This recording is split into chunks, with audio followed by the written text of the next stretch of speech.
how to blend your hero image and your header in Wix Studio.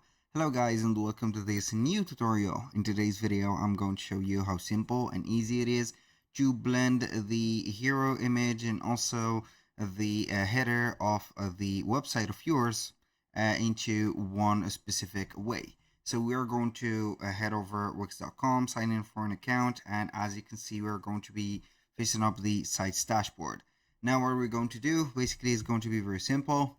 We're going to head over here and we're going to select the website labeled built on Wix Studio.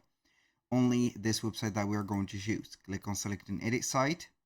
We're going to find the Wix Studio website. Once we have did that, we're going to click on design site on the setup or the homepage. It is going to be the same. And as you can see, we're going to find the website editor open up. It is going to take a little bit of time, but we are going to wait for it. So here I have preloaded everything. What we're going to do is to open up the element inspector. But before that, I'm going to select the header. So this is the header. I'm going to make sure that we're going to select our header. So this is the header. As you can see, the nomination is here. We're going to head over the scroll effect. Normally, we are going to find a scroll with site, but we are going to make our effect as fade out. So for the fade out, we're going to change the overlap from none to next section. So as you can see, it is going to be like that.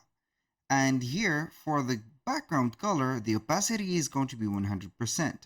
But if I am going to make it as a 0%, it is going to blend the, as you can see, the header with the specific section or the image or the hero image. So as you can see, it has set up the overlap. As you can see, we have no overlap. So they are going to be fused together and everything is going to be okay. So that is it. So I can go ahead and delete another section that I do not need, like this one that I have just deleted. And as you can see, it is going to be fully blend. So that was pretty much it for today's video. Thank you guys for watching. I hope that you have enjoyed the content and I hope to see you in the next one.